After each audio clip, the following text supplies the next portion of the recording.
Great. So it's 5 o'clock. So we'll make a start. Hi, everyone, and a very warm welcome to today's alumni panel event called Psychology: What Comes Next.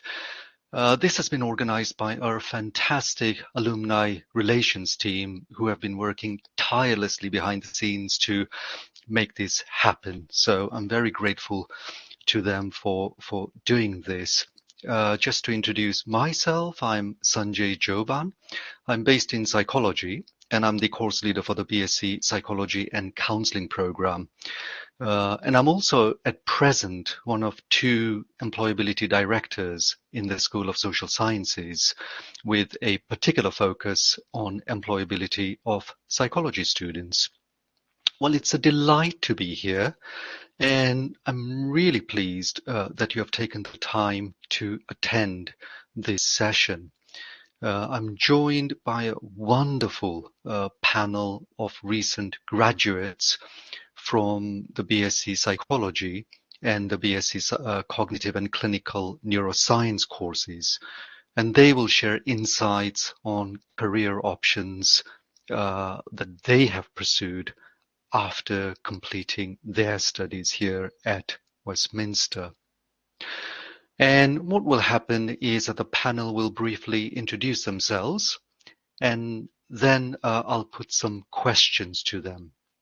And there'll be plenty of time for questions and answers afterwards. Okay? And after the Q&A, colleagues from the alumni team, Hayden and Alex, they will share information on some employability resources and employability opportunities that are provided here at Westminster. So hopefully you will find that information really helpful and really useful.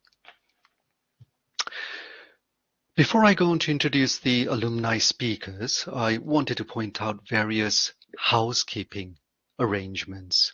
Okay, so this session is being recorded, but just to reassure you, students will not be recorded. So everyone who's present here will not be recorded. The recording will be housed on Blackboard, and we will send you the link to the recording after the event. Okay, and there will also be some additional useful resources that will be sent to you after this event. You'll have noticed that your cameras and microphones are automatically turned off. But the live chat function, as you've noticed, is on. So the group chat is there for you to ask questions to our speakers. And again, just to reassure you, even though the live chat is on, the recording, which will end up on Blackboard, will not pick up any of your usernames or any other detail or your personal chat messages either. Okay, so this is just to reassure you of your anonymity. What we'll do is we'll collate your questions throughout the talk via the group chat, and then I'll put these to the panel team after the main discussion. Okay. And just one more thing to point out in terms of housekeeping.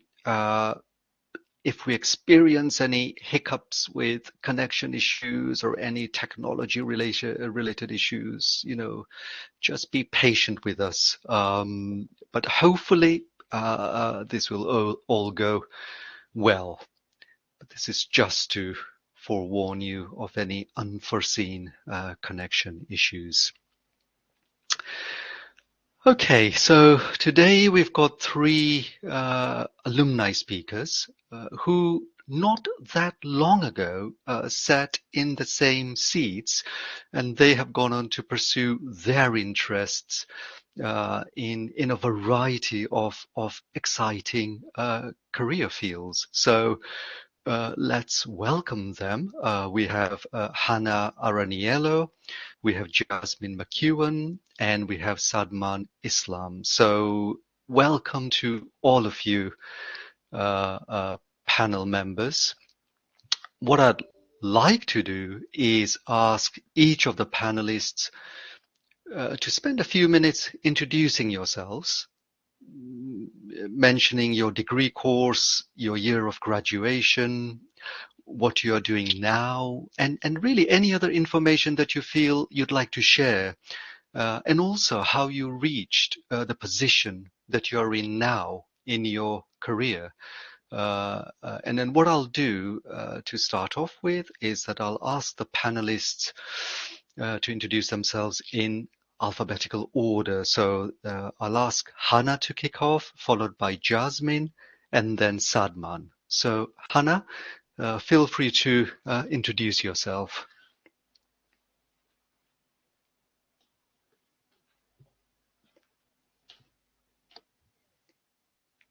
Hannah, we can't hear you, or I can't hear you.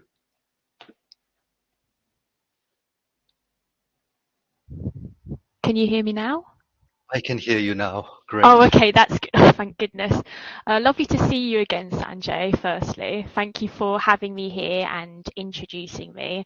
And I'm so nervous but excited at the same time to be sharing my experience with everyone, because I literally know how it feels like to be on that other side where you're in uni and you're kind of not really sure what direction you're going, or there's so much uncertainties, and I think it's especially hard with COVID at play now, and I think it puts a lot of pressure on young people to really figure things out, and there's also a lot of limitations with that. I know it's affected the job world as much as it's affected the university world in terms of everything's basically virtual. So that's been really quite challenging, I think, mentally and also physically to adapt to for a lot of people, including myself. So yeah, I really do respect you guys here watching this, and you're going for uni, and I think it is harder doing it virtually than being there online, being there in person, I mean. So I just want to say respect to the students for doing their degrees at the moment, because I think it is a tough time to be doing them. So I graduated in 2020, summer of 2020. So my final exams were online, which in a way, I guess at the time was necessary, but it was obviously a shame because graduation, and it kind of was a bit sad really to end in that kind of way during the midst of COVID, or the beginning of the midst of COVID. And so now, bringing it up to present day, I'm currently an assistant psychologist, and I'm working on the neurodevelopmental pathway in Brighton and Hove CAMS. So that's Child and Adolescent Mental Health Services. And there I'm helping to support young people to be assessed for either ADHD or autistic spectrum condition. So I'm really, really lucky and really proud to be having this job. It is really difficult to get an assistant psychologist job. And I didn't get it straight out of uni. It took me a while with a lot of having to get other experience before actually getting this job. So I think it's very difficult to get an assistant psychologist job without any work experience, to be quite honest, because you need to have that understanding, especially to do with, for child and adolescent mental health, safeguarding is really important, and that's something which you have to gain that experience for either volunteering or maybe support worker jobs in order to really maybe have more of an actual understanding and practical use of the meaning. And so, yeah, that's kind of what I did during uni actually, and in that year after uni. Sorry, Sanjay, I don't know how long you want me to speak for. I don't know if we're limited to time or... Hannah, that's a fantastic introduction to what you've been doing, and I've got a series of questions that I'll be asking you and Jasmine and Sadman as well. Some of which you've already touched upon, but maybe what we can do is move on to Jasmine for her to introduce herself, and then we will touch upon some of the things you've said again. Okay. So thanks for that. Thank you. And hi, Jasmine. Hi. How is everyone tonight? yeah, I just want to say thank you for obviously having me on the panel. It's so nice to see you again, Sanjay. And it's so nice that, we're getting this opportunity to talk to everyone that is currently studying psychology. So well done, everyone. So it took me quite a bit of time. I actually graduated in 2019. So just like literally just before COVID. And again, so sorry to obviously hear that, you've had to study, locked indoors. And I know it must be really, really tough, but, you're here and it's really, really good. And like, you should be very proud of yourselves. So I actually only recently got my job. I work in client success in a company called MX, which deals with health and safety and sustainability. So they've created basically a software for corporate companies that basically record all their incidents, safety observations, and risk assessment. Is it something that I really wanted to get into? Probably not. But it has been a great experience as well, just getting to know that sort of health and safety industry. So it has been a really good time. It was actually quite hard for me to find a job once I got out of my degree, just because, it's a very competitive industry, but you do get a lot of experience, and there's a lot of people within the uni that will help you grab onto that experience and make sure like you're volunteering and getting yourself out there, because a lot of companies love that when you've like volunteered or done internships. It's amazing. So if you have the time to do that during your studies, I'd highly recommend. But it's been obviously a tough couple of years, but we've made it now. That's great, Jasmine. It's lovely to see you as well, as it is to see Hannah as well. What we'll do, Jasmine, is no doubt we'll be touching upon your experiences and ask you to share, in much more detail your Westminster journey, particularly after completing your studies. So thank you for that. And I'll ask Sadman to introduce himself.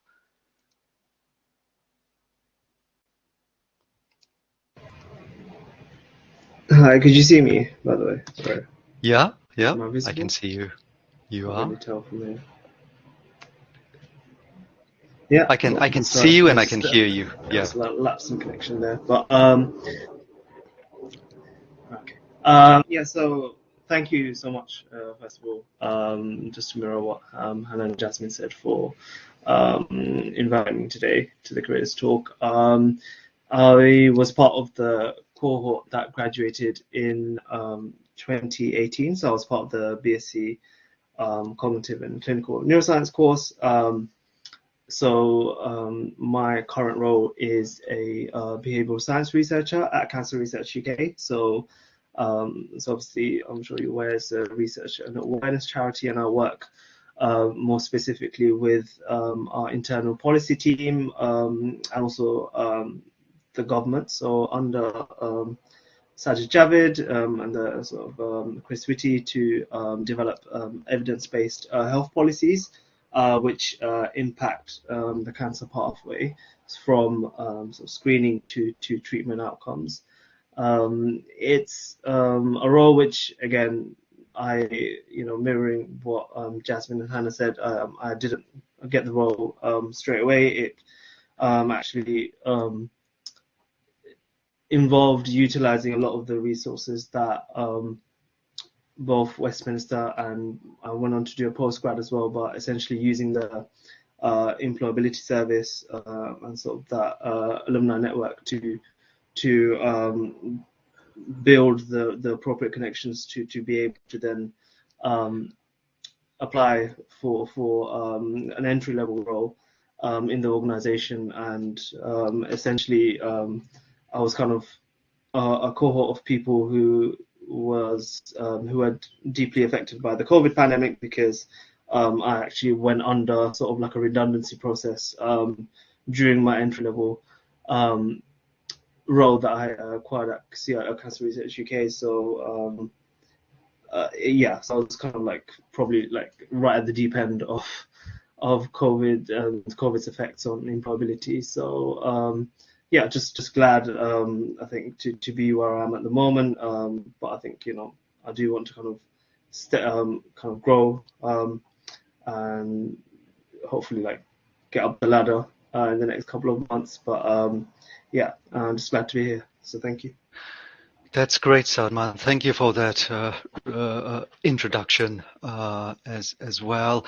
I think what's interesting so far about having listened to Hannah, Jasmine, and Salman is the the variety of careers they're in, as well as their experiences that they've had, and they all graduated one after another, 2018, 2019, 2020, and then they've all been impacted in various ways around COVID. But that's great. Those are great introductions.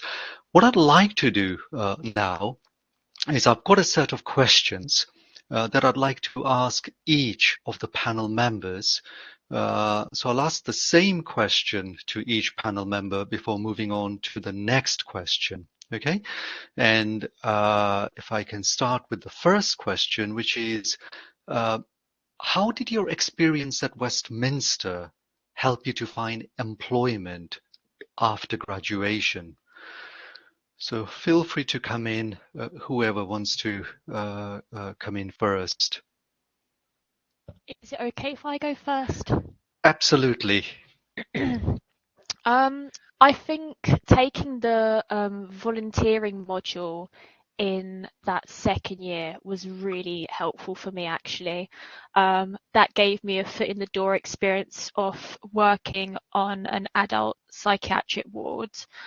And that was in Lewisham Hospital, and that really helped towards my CV and adding that clinical experience so that I can use that in job interviews.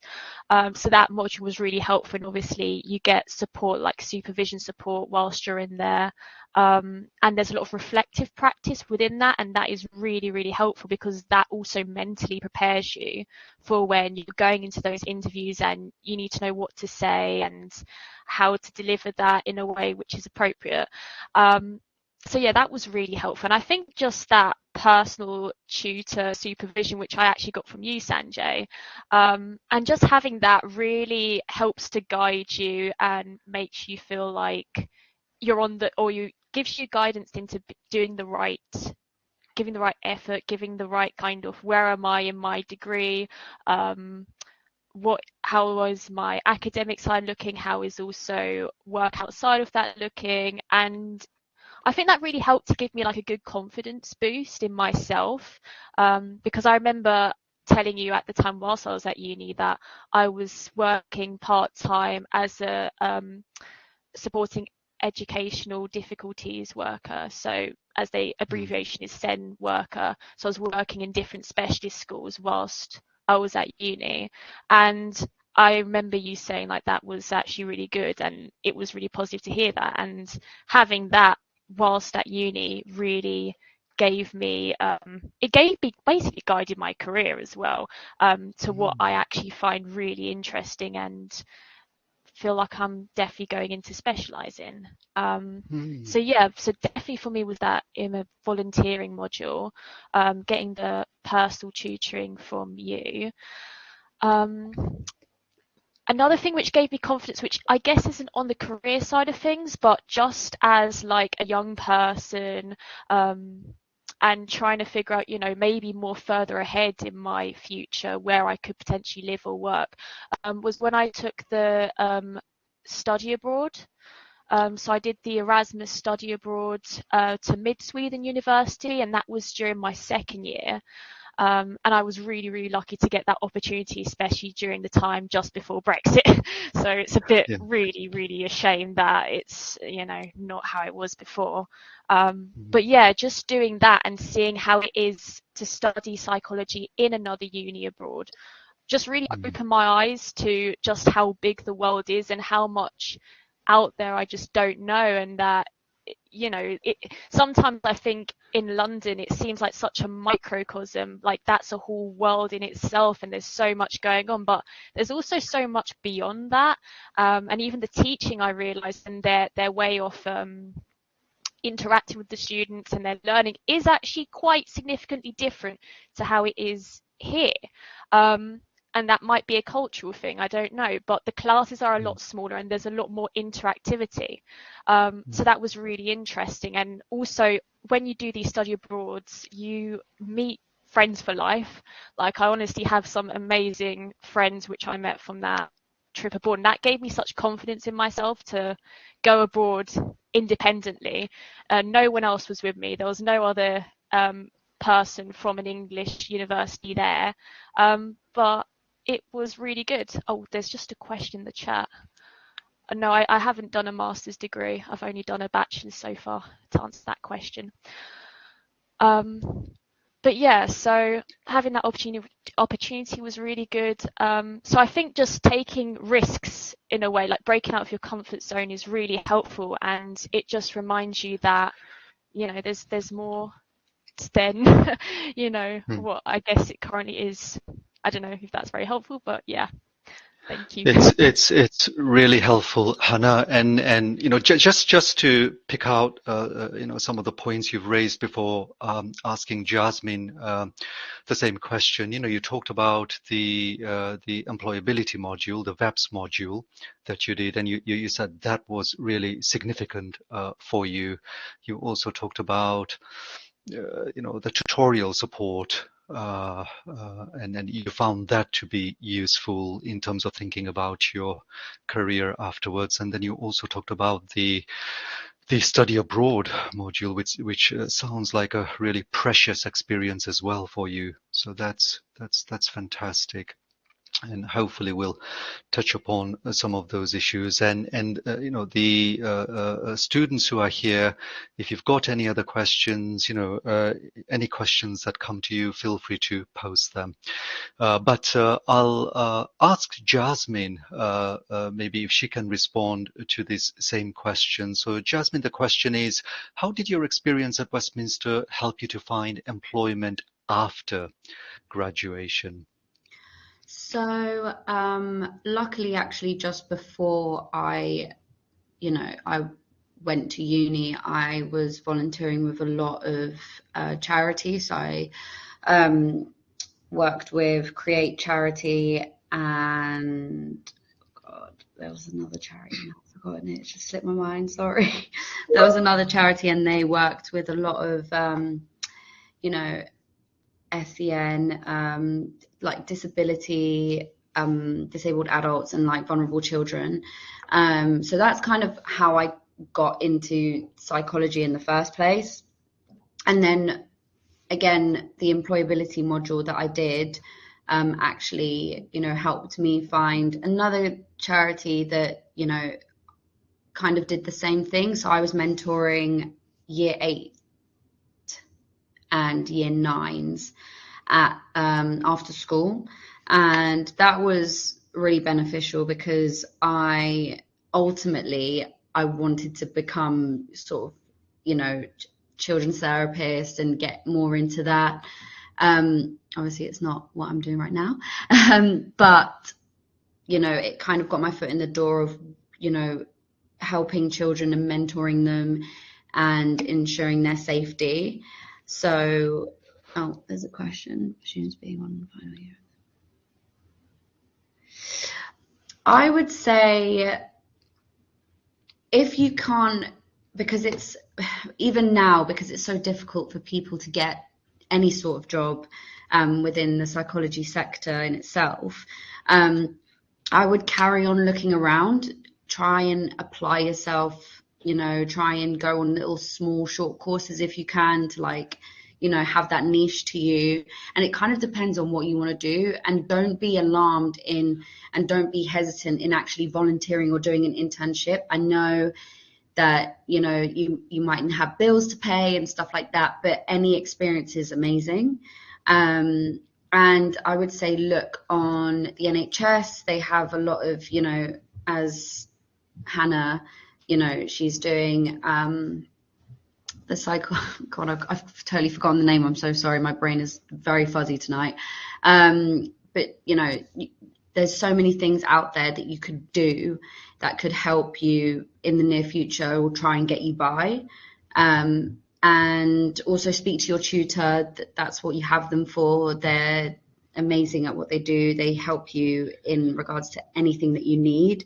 So please use them as much as you can, and speak to them on a level, like they're all there to help. So really do like give them, you know, what you want. Yeah. Yeah, no, that's great, Jasmine. And I think what's interesting in what you've said is that some of the experiences, some of the volunteering that you were doing before you came to uni, I think you were saying, and that's proved to be very useful for you. And I think the other thing you said that's, I think, interesting as well is that although you may have initially thought about getting into child therapy or those kinds of things, where you are right now is different from what you are expecting. But I get the sense that you're enjoying where you are right now as well. Yeah, definitely. Yeah. And you never know, like I'm 28, so Yeah. you know, I could have a total career change in a couple of months' time. So Yeah. you know, you live in your 20s, like really live in them. Yeah, because you never know. Great. That's wonderful. Okay, and then I'll ask Sadman the same question. So Sadman, the question is, how did your experience at Westminster help you to find employment after you completed your studies? So I think mirroring back to what Hannah said as well, I kind of took the sort of the module on sort of the, I can't remember the exact name of the module now, but it's called volunteering and employability in a psychological setting. Yeah. So it was that course that I kind of undertook. So I actually worked in the National Hospital for neurology and neurosurgery. I worked with patients, so outpatients department with individuals with spinal cord injuries that suffer from spinal cord injuries and traumatic brain injury. So I was actually kind of like developing sort of treatment plans and rehabilitation programs for them.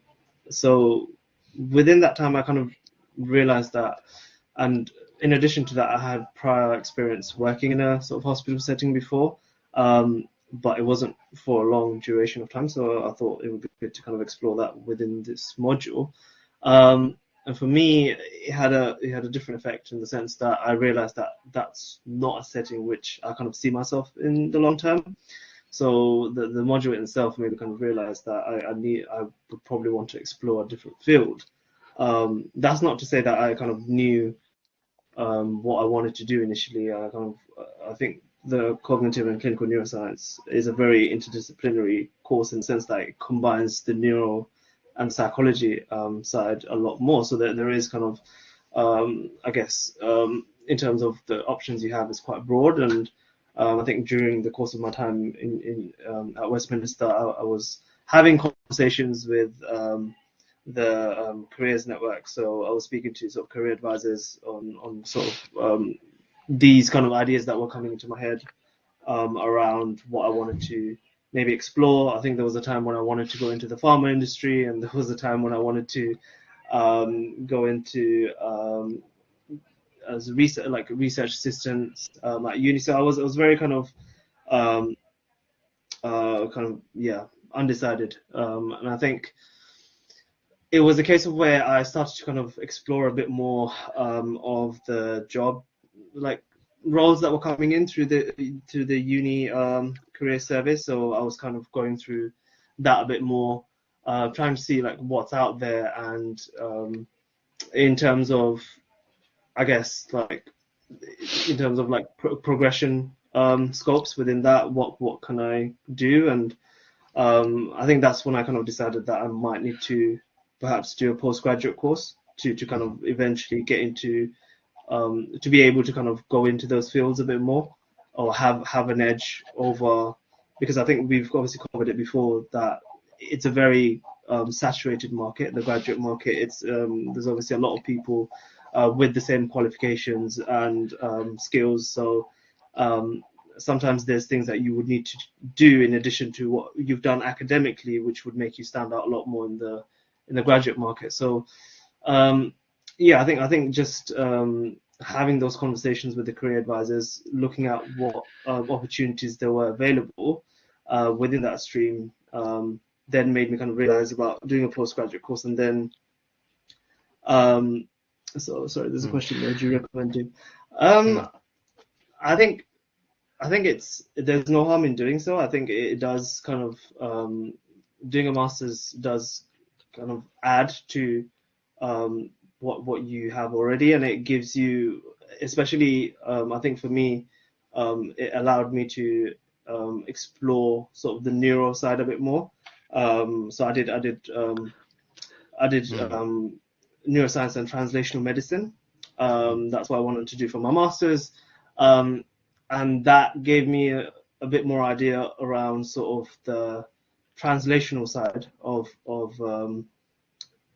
research. So the kind of where I work now is essentially taking research and applying it in a wider context. And when I worked in a hospital setting, that was along more kind of like the treatment side, but it was a case of where I understood from my master's that there are these barriers which prevent findings from being translated from bench to bedside, and I wanted to be sort of overseeing that process, which is what I do now. I essentially kind of work with researchers and clinicians, and also health researchers, and essentially bridge that gap from bench to bedside and oversee what the barriers are. So it's essentially I think you would need to maybe kind of do a bit more research into what the masters would allow you to do, especially. What I was going to say, Sadman, I was just going to say we've got some lovely questions coming in. Yeah. What would be useful, I think, is maybe if we wait to answer the questions until afterwards, maybe in about 20-25 minutes time or so. Yeah. So because we've got a carry on. No, I was just going to say one more thing, just the fact that in regards to I'll answer the question. I went to Queen Mary to do my master's, so I think there was a question there. In terms of just to mirror what Hannah and Jasmine said already, when you've graduated and you're looking for a role, I think it's important that when you are coming across a lot of the roles, if there's like common skills that are highlighted in the job description, I think it's important you take the time. It took me about 6 to 8 months to get my first role, but within that time I kind of looked across the roles and tried to see if there are sort of common skills that I would need to learn essentially and upskill myself. So I think it's really important that you take that opportunity when you are looking to apply for roles to upskill yourself in whatever ways it's possible. I mean, there's a lot of free courses that are available online, so it's just doing your research. But those skills essentially make you stand out a lot more in the market. And I think what I've realized is that it's not necessarily just your qualifications that count. It's also your skills. So yeah, I think that's Thanks, Sadman. What I wanted to ask all the panelists is, of course, you are right now in your respective careers at different stages in your careers. In terms of as you are sort of getting ready to leave Westminster, what were some of your sort of concerns about employment opportunities, coming out of your degree? So it's not so much about where you are right now, but what was going through your mind? What were some of your anxieties and some of your concerns? So casting my mind back to that time, it was a very challenging time because that was the midst of COVID and like the uncertainty of everything, and obviously no vaccines out then. So I was very much like, oh God, like there's probably no jobs available out there, and a lot of people being made redundant and everything. So it was like high anxiety. Being very honest, I fell into quite a depression because I almost, I worked so hard these 3 years, and then to just feel like almost you get nothing out of it, and you go through this almost this like state of limbo of just constantly applying for so many job applications, and it's so long. You have to jump these hoops of these questions, and it's a very long-winded process actually, and you just have to keep going, and it's this sludge of just being online for ages, and it's very disheartening because you think, I've earned my degree and I've like worked on the side as well during that, and it's just so hard. And because of COVID as well, people would take much longer to respond and get back to you, and some people never did. So it was really challenging time actually, and luckily what gave me the upper hand was because whilst I was working at uni doing that supporting educational needs work, there was a time where I was placed in this specialist school in Wimbledon, and that was specialising in supporting children with visual impairment. And I really liked that school because they had really good resources. They even had a kind of like therapist team on site. And I just thought it seemed like a really good school. So I was like, you know what, seeing as I have had one day like where I was placed there as agency staff, why not apply directly to that school? And so then that's what I did, and they recognized that, and I actually got the job, and it was really good. So I was really fortunate with that. That obviously took time, and actually before I did that job, I did apply to the Priory to work at a child and adolescent mental health hospital. So I was there working as a healthcare worker, like support worker on the unit. So there you kind of do observations of inpatients. And I wasn't working there for very long because with COVID restrictions and also being agency staff, so I wasn't actually directly employed under the Priory. I was employed by an agency and then just placed in this hospital. And I personally felt like there were a lot of things being overlooked for agency staff, and so I didn't feel comfortable in that job position. So I quite quickly left that job, and luckily I did get the job at the specialist school, which is Linden Lodge School.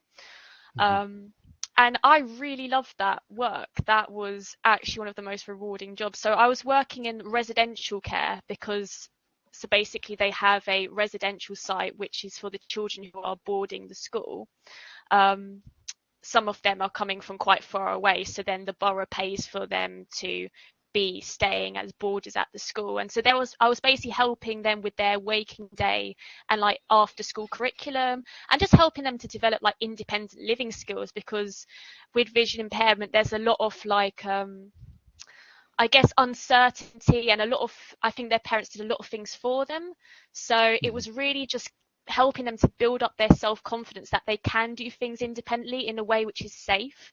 And so I've got to admit, like, that I really do miss that job, because that's where I learned the most of how to really understand young people, and especially people with visual impairment, which I actually didn't have really any experience of prior to that job.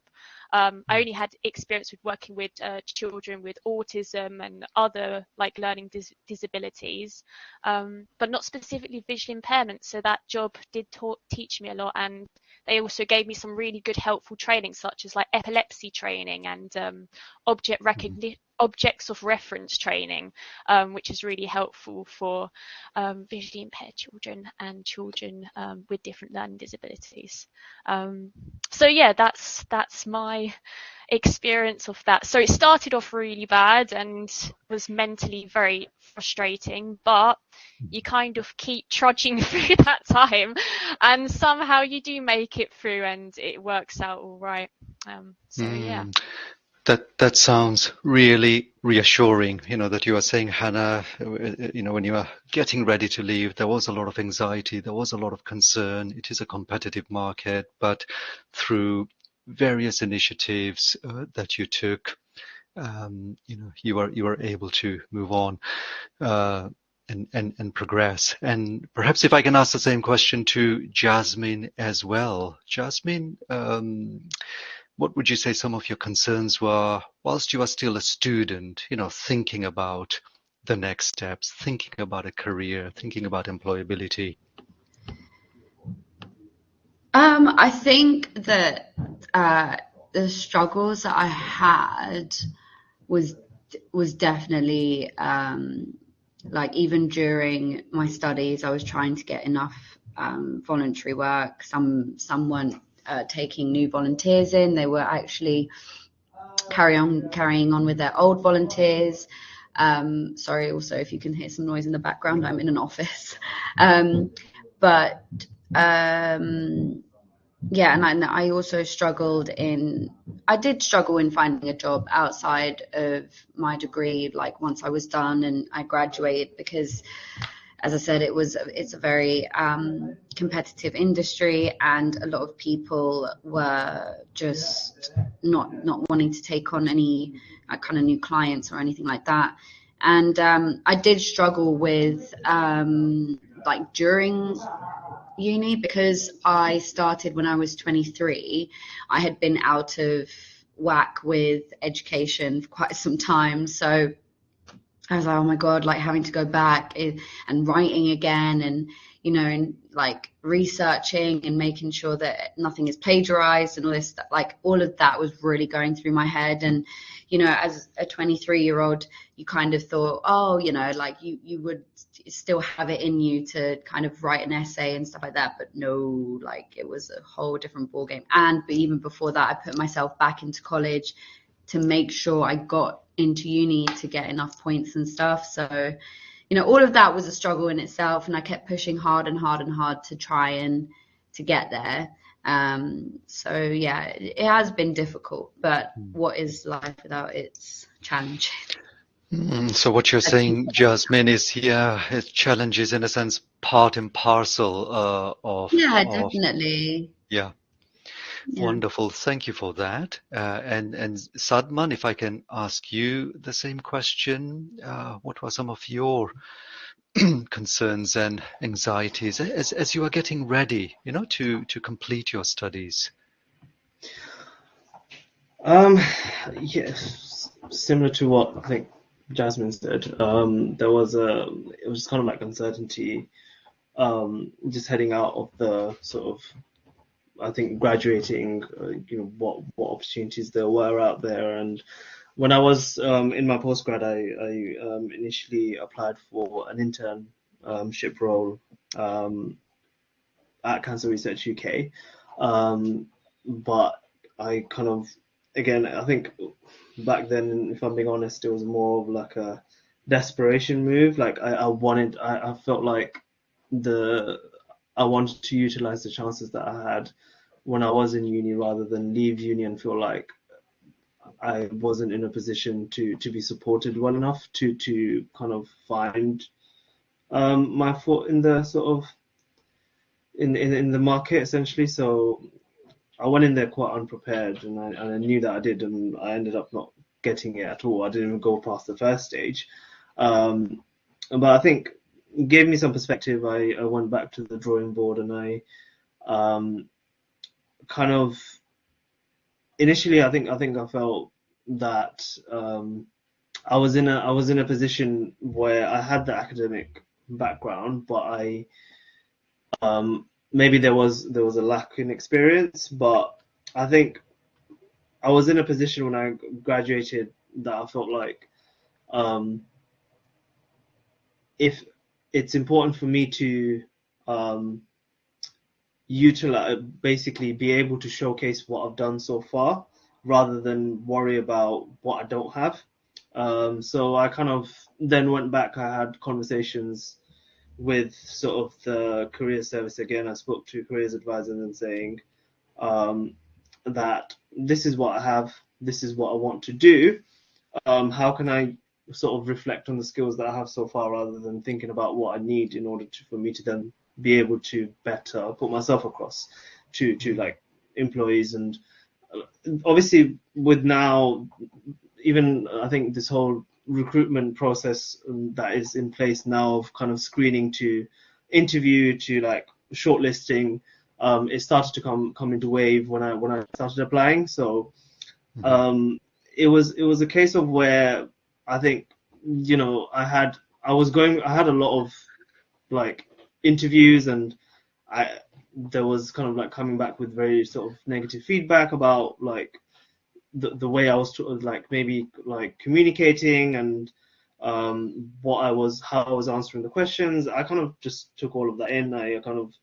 It was kind of really like, some of them were really impactful. I think I was like taken back by how badly it went, but it was kind of like taking those feedback and really working with what I had and just trying to showcase, because I kind of felt like I was going to be in a position where I would always be competing with people who would just have different sets of skills or would have a bit more experience than I did.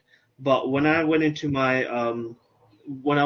the sort of entry level role that I applied for CIUK, I was in a sort of field where there were individuals who had done a master's and have had more experience after they've graduated. And I was in that level playing field. But I think I was just able to kind of, because I've had so many interviews, I kind of knew how to kind of bring myself across. So I kind of just tried to utilize all those skills, and that allowed me to kind of then end up getting the role, really. But it's never about. It's never. I think, we as graduates, or people, like when we're in sort of education, we always feel like, okay, if I'm out there in the world, I'm at a disadvantage because there's so many other people that have more skills than I do, or have ways in which they could probably sell themselves better than I do. But that's not the case. I think it's just you finding yourself and finding your way to showcase your strengths, because then that kind of trumps anyone else who would have more skills and experience than you do. So that's what I kind of realized when I got my entry role. That's fantastic, Sadman. Really interesting, and you've touched upon a number of issues here. One of them was, about getting in touch with the careers service to get some guidance about, how you could progress, particularly at a time when things, you said, seemed really uncertain.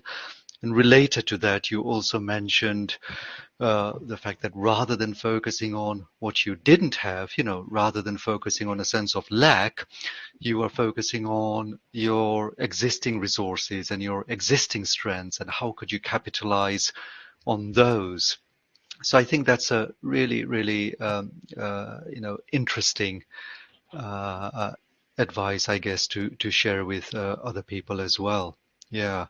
And also, I think the third thing you've touched upon is, although things may seem daunting in the wider world, there may be lots and lots of other people, bringing in lots of skills and qualities and competencies and so on, but you are there with them, and there are lots of qualities within you as well that you can highlight, that may be useful. So I guess the thing is not to feel too daunted. Yeah, that's great. Thank you for that.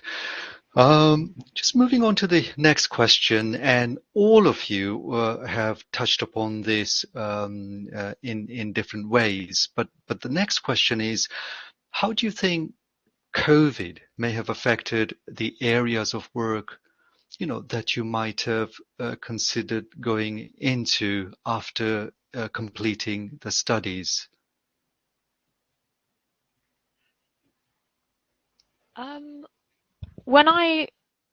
So hearing that question, what first came to mind actually was not work. What it affected were actually me doing a post-grad, going to uni and doing a master's.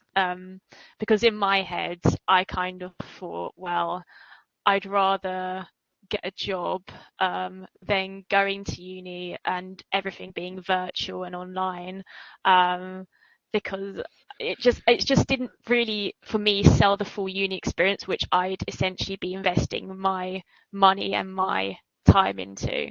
So that's more what put up a barrier for me doing masters actually straight after uni rather than getting a job. But on the job side of things, COVID still has set up many barriers, especially in terms of just communication with the job, like if when you apply for jobs, just the communication being a lot slower, interviews not being in person, it being online. So yeah, in a weird way, it's kind of more, I'd say, like alien in a way. Like you have to really adapt to that, and it's still something which I'd rather be more in person with than doing things from a screen the whole time. And in the job I'm working in now, so as an assistant psychologist, there's not as much face-to-face clinical practical work as I actually imagined. There's a lot more online virtual stuff, like meetings are all held virtually basically on like a Skype business call. And assessments we have, for example, for like a stage 1 ADHD assessment where we interview parents and we get their developmental history information. So it's an information gathering task, but that is not done in person. That's also done online. Like nurses do their medical reviews online. So it's all online really. So I work for Sussex NHS Partnership. So yeah, there's a lot more admin stuff than I anticipated. There's a lot more just having to understand the online system, and that is frustrating, but it's also really important because I guess we just have to adapt to what, I guess, globally, systematically it's coming to, which is it's safer to be on a laptop working from home than to be there in person where you could get ill. But things are better now, I guess, with the vaccines, and it's not as like, we're going into lockdowns anymore. So that I think there is hope. And it might not be like this forever, so we'll see. But there's also benefits from working from home, so I can't really put too much shame to it. So yeah. That's great, Hannah. So just to sort of recap what you've said, it's been tricky. It's not quite what you may have expected, but in terms of working online, working from home, working at a distance. But in a sense, this is what the reality seems to be at this moment in time, and clearly, it seems you're saying you have adapted to this way of working. I think there's also one more thing I wanted to add, if that's okay.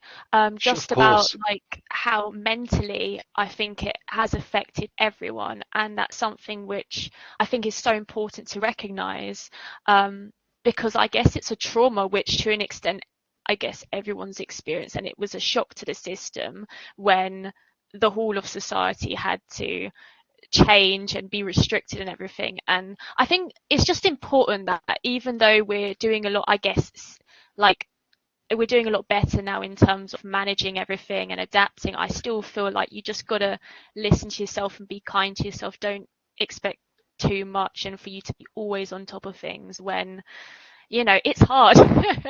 It is hard to, still go about everything with, I guess, that anxiety of COVID, because it's still present. Yeah, no, that's really sound advice, Hannah. Thank you. And if I can ask Jasmine the same question, which is, Jasmine, how do you think COVID may have affected, the area of work you are applying for, as well as what do you think the impact is right now of COVID in terms of how you are working?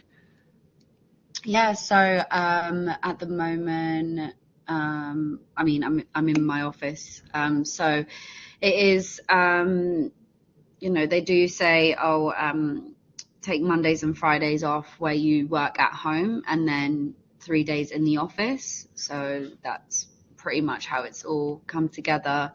And then, it was a bit hard at first because I was working in a gym before, and then I met the CEO and I got speaking to him, and he essentially is the one that got me into the job in itself. And COVID hit even more. So, gyms were closed and everything like that. So I had my interviews all online and virtually, which was a bit hard because it's not like you can give out your personality that much, but still got there in the end. But yeah, it has been a bit of a struggle in terms of mental health. But I do like working from home. It is quite a nice, balance coming in to the office and seeing everyone and staying at home as well. So yeah. Great. Thanks, Jasmine. And Sadman, if I can ask you the same question as well, in what ways did COVID have an impact on the places you're applying to, as well as what is the impact of COVID right now where you are? So I think, yeah, I mentioned kind of at the start when I was kind of I started my entry level role at Cancer Research UK, and then in about 3 months, obviously the pandemic started, and that led to kind of like a whole consultation process which started across all the organizations, where they were essentially looking to trim down on teams. So essentially they were trying to look at what roles were needed and at that moment of time, and what roles could be essentially trimmed to allow more capacity in terms of, I think, just finances really. So my role was kind of under that risk of redundancy. So I kind of pretty much spent like 9 months the year in redundancy essentially. So I think within that time it was a really difficult period, and I think for me it was difficult because I didn't really know what my options were at that stage. I was applying within the organization and externally, just so, but it was more of a case of where I needed to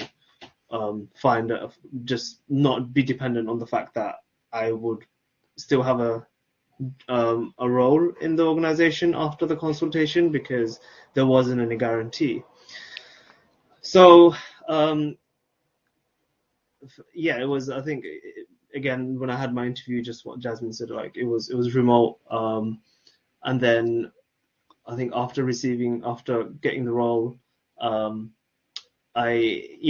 whole kind of cross collaboration approach changed. So my role is very collaborative. I work with a lot of teams internally and externally. So that remote working took quite used to took a bit of time to kind of get used to. I didn't really meet a lot of my team members for the first 8 to 9 months, so it was completely remote working. So I think it affected like building relationships within the team. I think it took me like 3 to 4 months to feel comfortable being able to kind of work in the way that I wanted to. So there definitely were like barriers in terms of like sort of communication and relationship building. So I think that took a bit of time. So that was one of the challenges which I think you can still expect from being in a role now. But I think it's I think what Jasmine was saying, there's kind of flexible working as an option. So and generally we're told like Mondays and Fridays we're kind of advised to work from home, and then you're kind of advised to come in about 2 to 3 days a week. So that's what's kind of coming into the workplaces. I think also now there's kind of this the demand has kind of shifted in the sense that there is an expectancy from employers for individuals to have the skills essentially in place, so that when they join a particular role that they can sort of start very quickly. So it's not a case of where you come in, you have certain weeks to essentially get into the role. You do have like 3 or 4 weeks to kind of like settle down, but essentially the work comes in quite quickly. So it's a case of where I realized that when I got into this role that I needed to be able to kind of get going from the start, really, essentially. So it's the whole kind of fast-paced aspect is there, but that's not to say. But at the same time, there's management systems in place to ensure that, you know, if you are kind of struggling, you do have that responsiveness from people around you, and the teams that I'm working with are very responsive, and they're always kind of like shift deadlines according to sort of the priorities as well, and so there is the help that's there. But I think everyone is still getting used to the hybrid style of working. It's still a sort of an area that everyone's trying to get a hold of. Thanks, Adman. So, you know, what I'm hearing you say is that it is an evolving, it is a changing process, and although it's been challenging for all three of you, but you know, at the same time, you've all been able to adapt, and in a sense, I guess there is no choice but to learn to, you know, adapt and work to these current ways of working. So that's great. I've got a couple of more questions to ask all of you before we go on to have further Q&As, and they're sort of related in a way. So the first of those two questions I want to ask you, which I think will be really useful for the students here at Westminster as they get ready to send off their applications. And the first question here is, are there any points that you consider to be vital or essential for our current students to put on their CVs? So maybe Hannah can answer that first. Yeah, I would say obviously, if you have any like work experience, any like extra qualifications, that could even be being fluent in another language, even creative stuff, you know, like playing an instrument, being graded at playing an instrument, or art as a skill. Like, I think putting more of Hannah, I think you've gone on mute. Oh no, I'm so sorry. I didn't That's okay. realise. Did you hear anything of what I said? So you were about to say, you know, putting on the CV. Yeah. Sorry, I was talking to myself then. So I think beyond, like, you know, the qualification side of things of what you've obtained from uni, like as in like, you know, your grading and stuff, put stuff about yourself, like actually be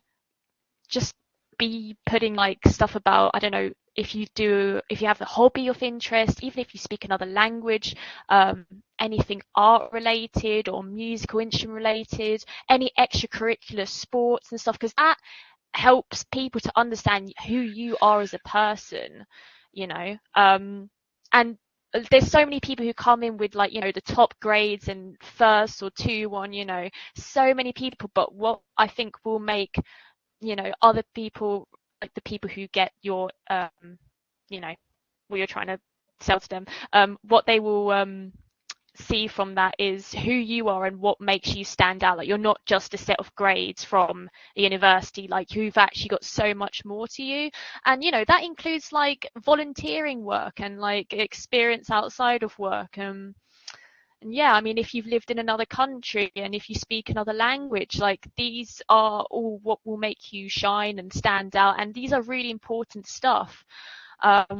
Especially, I mean, if it's you know, if there's a certain job role which is specializing in something where, you know, they might want a language interpreter, and then maybe you have that skill, and so you can provide that service for them. But also, more than that, I think a lot of people want to know, who are you like as a person, and are you going to get on in the workplace? And that's really important. So I think just being yourself, I mean, that's more of the interview side of things, I guess, rather than the written stuff. But yeah, just being, I guess, honest and real, and also not blagging. that is not going to be helpful, and you have to be real of what your capabilities are, because you don't want to end up going into a job where you realize you're taking on way too much than you've actually let on that you can handle. So just be honest, but also be open to trying new things, and put that out to say, you know, I am flexible in my work capabilities, and if you're able to do, you know, more hours or are flexible in your work schedule, then let the employer know that. I think that's important. But yeah, so just be honest with yourself. Show your personality, what your hobbies or interests are, and work experience outside of the university. But maybe also, if you have stuff within the university, if there's extra stuff which you do, like if you're a student mentor or anything like that, that is really good to say, and that's something you can talk about, because that represents you as an individual and what you do. So yeah, hope that's helpful. It sounds like some really excellent suggestions there, Hannah. Absolutely. And then one of the things I'm picking up in what you're saying is you know, not to make up things, but to be honest. And you know, there will be lots and lots of things that we all have in terms of resources and skills and things we can offer. And sometimes we may not be aware of those things, and it's a matter of identifying those, and possibly through, you know, having sessions with the careers office and that kind of stuff. But thank you for that. And I think Jasmine's had to go and take a work call at the moment, so I'm going to ask Sadman if there are any pointers he thinks are vital or essential for our current students to put on their CVs. I think, yeah, just kind of mirroring what Hannah said regarding kind of putting across your kind of like what you do outside of academics, whether that be sort of work experience or anything that you do, because the thing is, it brings across like things that you take forward to your interview. And I've been sort of involved in recruitment recently to hire an intern that we would be working with in the organization for 3 months. So we come across, so I've come across like so many candidates that I was interviewing in the role who had the grades, but they just didn't have that element of personality in themselves, which kind of didn't indicate to me that they had the appropriate social skills to kind of work with the team. So I think you use the CV is essentially used as a reference for yourself to then articulate what you say in the interview. It's a very it's a reference point for you. It's like the base that you use to then kind of in terms of the questions that you ask in the interview, whether that be competent. It really dictates that process. So I think really outline your kind of like social skills, either through the roles that you've done so far, or either sort of the experiences that you've taken. And I think beyond all of that, the overarching thing is being able to adapt your CV. I've had to adapt my CV numerous times when I was kind of applying for roles. So because essentially you're trying to align your CV with the job roles that you're applying for. So in terms of the specifications, when they're essentially screening those CVs, they have a preset criteria which they're kind of aligning you with. So that's essentially how they're kind of, what's important to know is that for a particular role, there might be 250 students, candidates applying, but they only have about 5 roles that they can give. So essentially, they would want to trim down the candidate pool in a very kind of streamlined way. So they essentially would be using those criteria as a checkpoint. So what you want to do is when you're applying for those roles is really understand the sort of job specification and adapt your CV in a way that then you're kind of meeting those expectations to then essentially pass the screening phase. So I think it's very important that when you do look at a job role, is you really kind of look at it and see, okay, what skills do I have? Does this meet the skills that they're looking for in this role? How can I kind of bring those forward within the CV in itself, whether that be within your the sort of experiences that you have or anything that you have outside those experiences. So. That's great, Sadman. We will be moving to the questions and answers in a minute, but just very quickly, if I can ask both you and Hannah to maybe answer this final question, which is what are maybe one or two main takeaways you can give to our students? I think take your time to really consider investing in a master's because it is a lot of money, and I think there's no rush, and there shouldn't be a rush or pressure to, keep going with the academics. Not to say that if it's bad, but I just think like there's a whole world of work and experience and living life, which I think is really important, especially in your younger years. But if you're set and you know what you want to do and your heart's set and you know it in your gut and intuition that's the right move, then go for it. Because actually I was going to apply. Well, I actually applied for Masters at Maastricht University for forensic psychology, actually. Funny enough, I was actually really inspired by the forensics module, which I took in my last year, and I thought, oh, that's definitely a career for me. But then whilst, I got through to the interview stage, actually. But then something in me, I was like, this doesn't feel right. Like, I don't think I actually do want to go into forensics.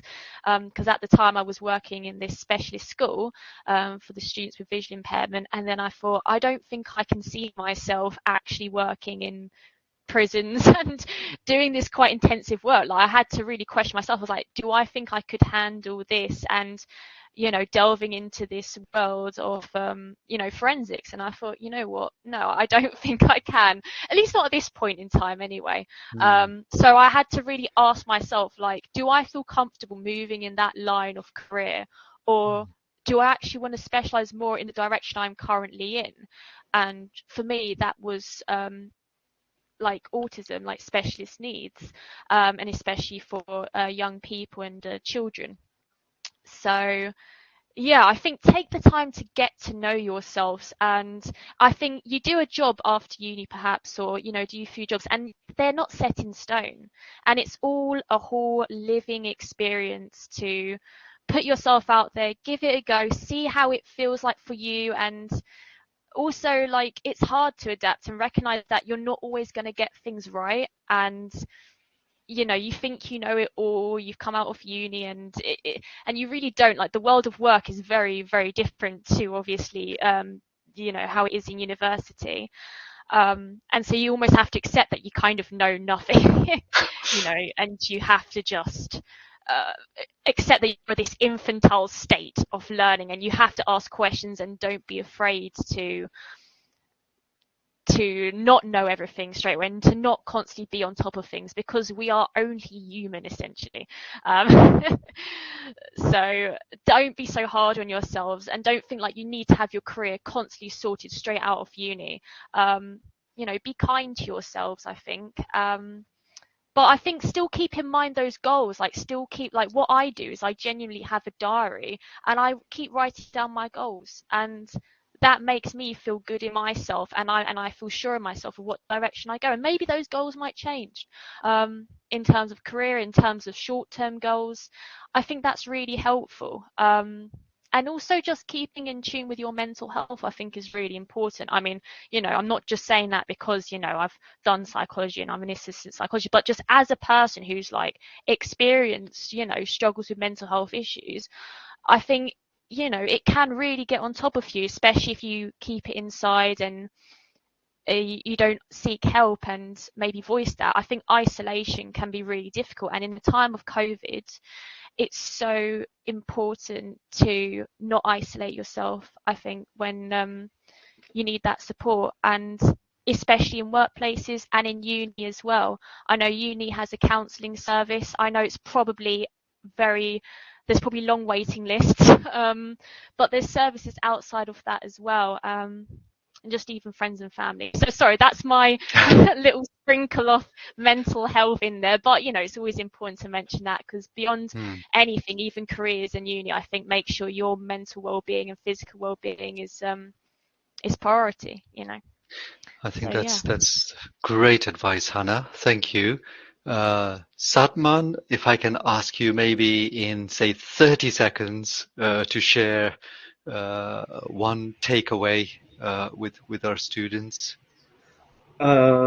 Just that it does take time to get a role, but I think just to kind of just to kind of like upskill yourself within that time, utilize as much opportunities as you can within that time to get the role that you would need. But it's not, you know, also kind of just mirroring what Hannah said, looking after your mental health, because it's really important, because you go through that process and interviews, and it kind of can be stressful because you get a lot of rejections before you get accepted. So just being in tune with your mental health, but also using your time wisely. Fantastic. That's great advice, Adman. Thank you. Wonderful. Well, look, we've covered a lot of ground here. I wanted to thank our panelists, Hannah, Jasmine, and Sadman, for their, sharing their insights, their wisdoms, and their experiences. And I also wanted to thank all the students who are here for their presence and their attention, and for the questions that they have been asking. So let's move on then to a Q&A session. Are there any questions here that haven't been answered? Hayden, thank you. Hi Sanjay, it's Hayden. I put the link to the Google Doc in the private message to you. So great, that's wonderful. So thanks, Hayden. That's wonderful. So I've got a question here, which is that Hannah and Sadman mentioned doing some voluntary work whilst at uni. Is this the same as the professional placement here between level 5 and 6? Perhaps I can answer that directly myself. So it's not the same.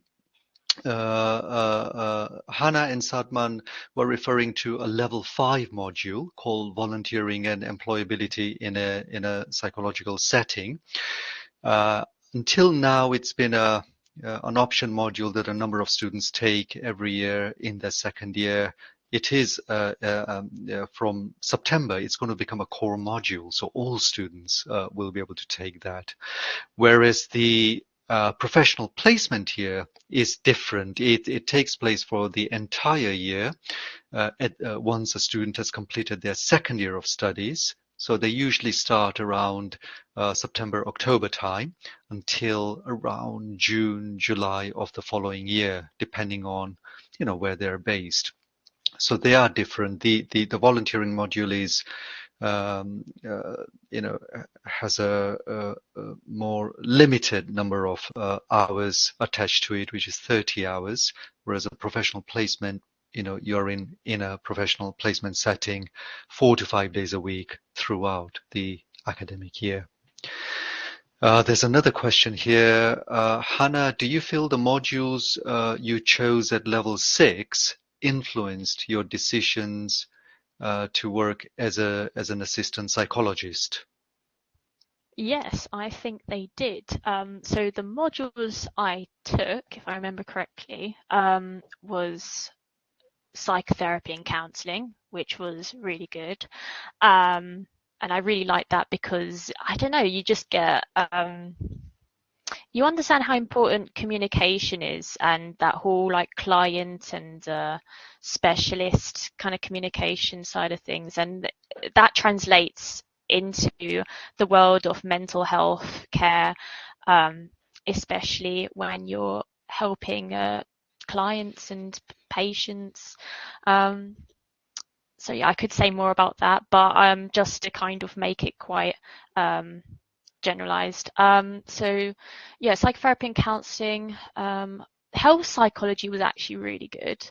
And that also, I don't know if it necessarily helps me in the direction of my work, but it gave me really good insight into actually client and specialist communication as well.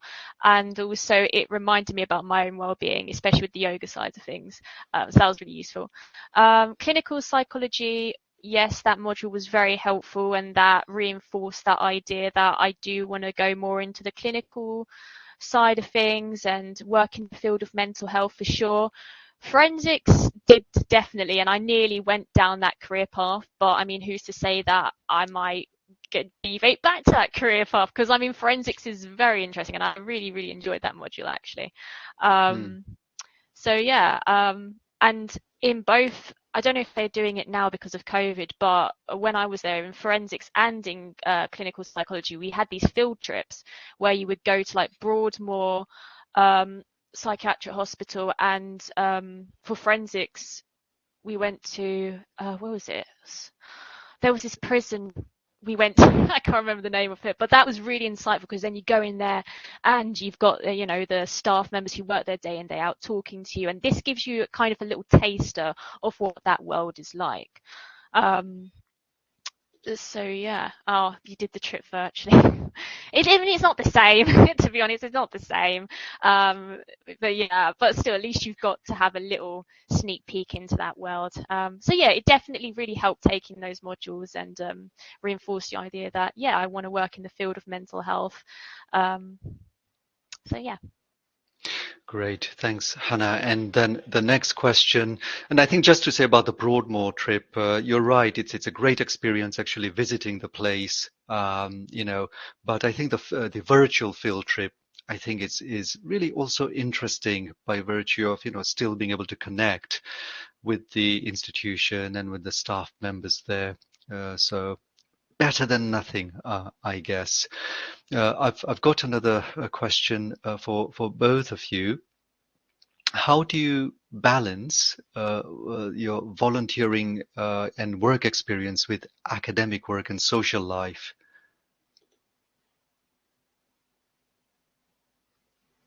Yeah, I can talk. I think it's about really. I think in terms of understanding maybe like the hours that you're kind of doing within that setting. So I think it really depends on how much time you have to contribute to that area. But I think it's we talk about the element of time management, but I think you develop that as you kind of, it's a trial and error thing. So initially it's not something you will be able to kind of get to grasp with from the get-go, but I think it's just really about how you kind of schedule your time accordingly. So if you are kind of assigning set days to volunteer, then you can have other set days which would allow you to kind of then engage in your social life, etc. So I think it's really an element of time management really that comes into play, because there is no like clear-cut answers to that. It really depends on the type of volunteering that you're doing, and with that the hours that you do. So that really dictates that process. And Sadman, was it stressful for you? Did it feel difficult to do the volunteering work alongside your studies, alongside whatever social activities you might have wanted to take part in? Yeah, definitely. I think when I did the volunteering when I did the module, it was around lectures, essentially, kind of like finishing and then going to lectures. And I used to start early morning sometimes, or I used to kind of finish a lecture and then come straight to the placement. So it was initially quite difficult, but then I think I started to kind of try and see how it went for the first couple of weeks, and I had sort of conversations with the nurse that I was working under at the time, and I was kind of explaining that this is how my schedule is. So those conversations allowed a bit more flexibility in the sense that I was able to kind of then shift the days to where I had like maybe a very kind of small lecture during that day, or maybe one or two. So I kind of structured it in a way then the fact that I can attend the lectures and either go to the placement after or have like a bit of time in between just to kind of take a breather and then go to the placement. So it was kind of like having conversations. So I think it's really important that if it does get stressful for you, and you are volunteering and you are sort of juggling all these things at the same time, that you have those conversations, because we assume that people will not be responsive or they might not understand, but they do. But you have to kind of have those conversations first. Wonderful. I think because of time, I'm going to ask just one more question to you. How much does your final grade impact, do you think, your future career? I think it does.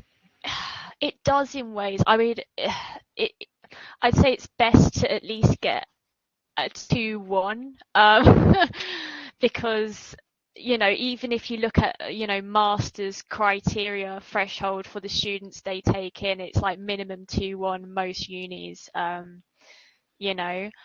So it depends what path you want to go down. Because some job roles, they might not ask that. I've seen some job roles who do ask for a minimum of 2-1. So it is quite important, but that's not to say that even if you don't get a minimum of 2-1, that it's the end of the world. Because there's so many different avenues you can go down, and if you've got other things alongside, not just a degree itself, then I think you're open to other opportunities, so it's not the end of the world, I would say. It does matter depending on what you want to go down, but sometimes maybe it's the longer route or just a different route, and that's okay, because it's not like a competitive race, even though it feels like it. It is down to what works for you as an individual, not anyone else, just you. That's what I wish I could tell myself. I could teleport back in time to my younger self. I'd be like, don't focus on what other people are doing in their rush. Like, just see what works for you, and that's all that matters. Yeah. Can I add to that as well? Sorry. Sure. I think I'm the perfect case example here. I actually got a 2-2 in my undergrad. Yeah, I kind of initially thought that was going to be very difficult for me to then do a master's. I managed to enroll a master's and get first. So I think it's like I think what Hannah was saying, it's not the end of the world. It does feel, I think when I graduated with the 2-2, I felt very I had a lot of anxiety. I felt really kind of out of place. I thought this is going to be very difficult for me to then move up the ladder to get postgrad. But I think it comes back to how you kind of utilize what you have. I think I would say even now that once you get up the employment ladder, your academics are something which kind of holds value, but then your experiences start to come forward. So that becomes the foreground of your portfolio, as you would say, or who you are as a person, essentially, then moving up the ladder. So initially when you're going into a role, your education works alongside your experiences.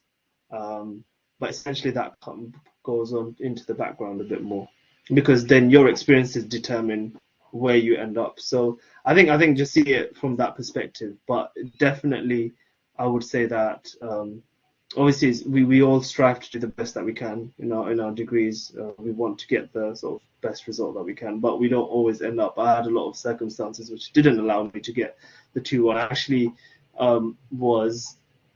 it went through a moderator decision. I was like 59.5 at the time, and they could have given me the 0.5. They didn't, for whatever reason. But yeah, not the end of the world. That's great, Sadman. And then, what you're pointing out is that, you got a 2-2, and yet you still, you've been able to progress and be in a career which is, rewarding for you. And then through that, you'll be able to progress as well over time. I'm aware of the time.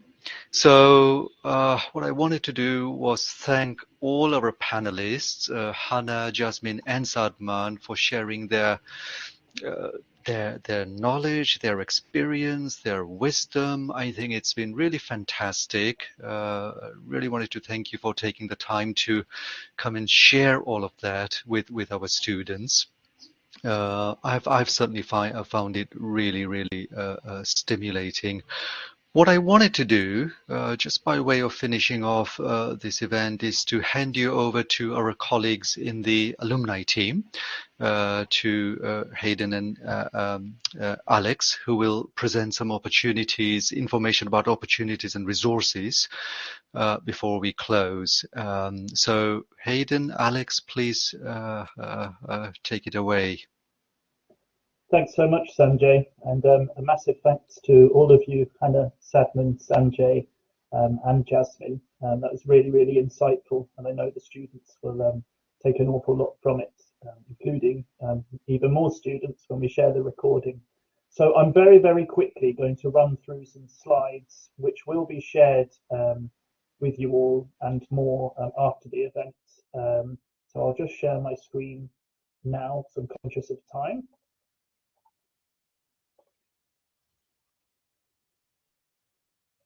Okay, great. So I'm Hayden Worley. I'm a senior alumni officer in our alumni relations team, and I organised this event with my colleague Alexandra, who will speak briefly in a moment. And we just want to share a little bit of info and some resources and opportunities offered by the alumni team and by our careers and employability service. So first of all, this is a bit of a pilot event series.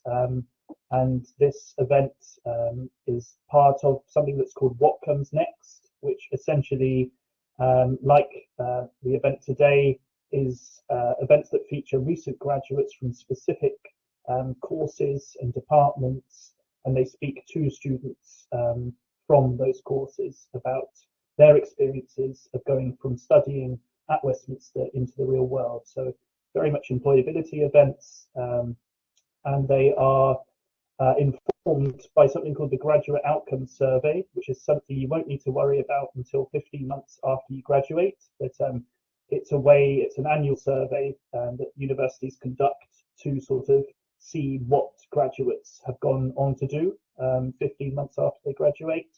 And if I click on the next slide, again, these slides will be shared. You can see we've got a bit of data. So this is from the classes of 2018 and 2019 across the School of Social Sciences. And you can see a little bit of the breakdown in the numbers of those who go into what is classed as highly skilled roles. And essentially, psychology and related courses were those that we thought we could really ramp up the employability events and the offering to help boost the graduate outcomes for graduates coming out of those courses, hence the event today.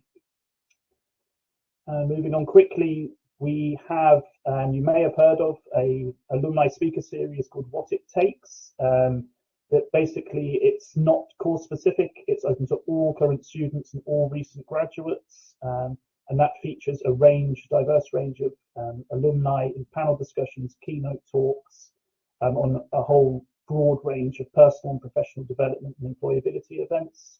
Again, you'll have the slides afterwards and all the links, but do book your places at those events. They're running online for the rest of this academic year, and one day they will return in person. Also, do take advantage of our various mentoring offerings, which is organised by my colleagues in the alumni relations team. We have an Ask a Mentor service. That's where you can have one-off conversations with many hundreds of the alumni that we have who kindly volunteer their time to help mentor and answer questions. So do check out that resource too. Great, and I will pass you over to my colleague Alexandra very quickly. Thanks. Hi. Hi, everyone. I hope you can hear and see me. Thank you so much for your time, Sanjay and the speakers. And I'll quickly move on because I know we're over time. So Westminster Working Cultures is an employability enhancement initiative by the university. It runs in 3 different programs. So Westminster Working Cultures UK, WWC International, and WWC Professional. The professional events are one-off events, which run in March this year, and they're focused on certain regions like Europe, the Middle East, Africa, and WWC International is current. Sorry, I just heard myself echo for a second. Is currently on hold, unfortunately, because of COVID. But those are trips, international trips to major cities like Dubai, Hong Kong, Washington, D.C., Berlin. And those trips are up to 10 days. And there's a number of employability-related sessions. And then finally, WWC UK is a series of 3 to 5 days employability programs. And there's skill development workshops, and those run mainly online or in hybrid format. And moving on to Engage, our career and events platform, which the university offers to all students and graduates. You can search for jobs on there. You can find events on there, and events like guided meditations, mental health programs, as Hannah pointed out, which is really important. There's a lot of academic workshops on there, as well as virtual recruiting fairs, or links to virtual recruiting fairs. And you can book all kinds of appointments for career consultation. You can also book mock interviews. They have a CV builder, so this is very useful. And finally, the Westminster Employability Award is an award to support you in your personal and career development, and it recognizes your extracurricular activities. It's open to all undergraduate students, and there's a number of tasks, but really short tasks, and reflective exercises as well as personality tests to do. And at the end, if you get the highest points, you might even get £500 as a reward, together with the Employability Award. But the deadline for this year's Employability Award is May the 1st. So I'd encourage you to check it out. And thank you so much for your attention.